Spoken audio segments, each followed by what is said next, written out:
when we look at all the possibilities for escapism and entertainment and imagination, worlds of fantasy and adventure and excitement, and we seem to have this need for something that feels great. It feels like a big adventure. It feels exciting. It feels wonderful. We just can't be fully satisfied with something that's just okay. Now, being just okay is amazing compared to being in a bad state. Just being in a level okay state is really an amazing thing when you compare it to all the terrible states that are possible.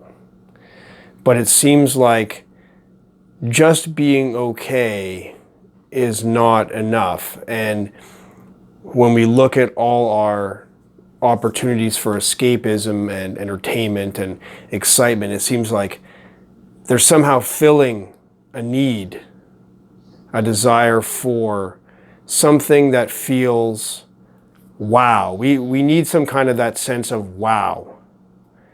We have to be taken out of our sense of knowing what's coming next and, this kind of predictability and regularity. As much as those are practically so useful, we always need more. And I'm noticing this when it comes to escapism. When I look at when do I feel this urge to escape? When do I feel the stronger pull towards escapist imagination? Towards playing games, watching shows, imagining some kind of anything to escape from my real life.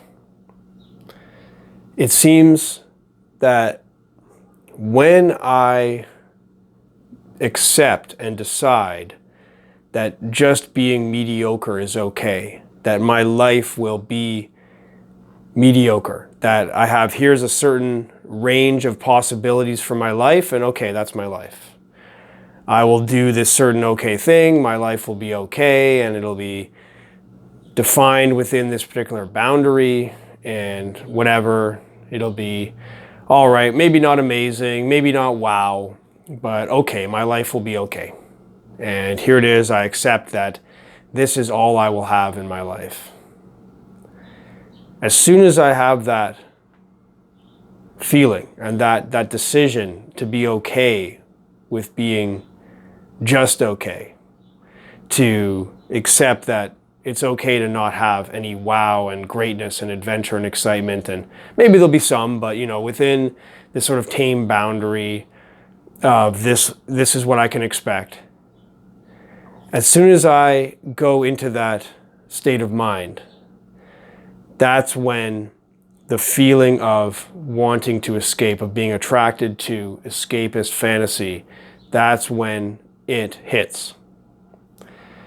And I never made this connection as clearly before, but I can see now that I need to have a feeling that anything is possible in life. Because we don't know, of course, what's going to happen in our lives. But we can so easily get into a state where we just sort of expect that, okay, my life is going to be within these boundaries. And that's what I have to look forward to, and that's it. But there's something that's being cut off when we do that. We're being cut off, we're cutting ourselves off from this feeling of adventure, feeling of being surprised and amazed, and the possibility that we could have a truly incredible life that's beyond anything that we can imagine right now. And if we give that up, if we accept that our life is not going to be amazing and incredible, but just okay, there's a part of us that is unsatisfied, part of us that wants that incredible, amazing, transcendent feeling that's not okay with just being okay. So what I'm finding now is that in order to avoid that escapism and focus my energy on my real life, I have to be ready and imagine and be open to the possibility that my life could be incredible. It could be amazing and great in ways that I can't possibly even imagine or predict right now. And if I can have that openness and that view towards my real life, then I won't so much be drawn into escaping it, but I can instead put all that feeling of adventure and excitement and moving into the unknown, all that can be part of what our real lives become.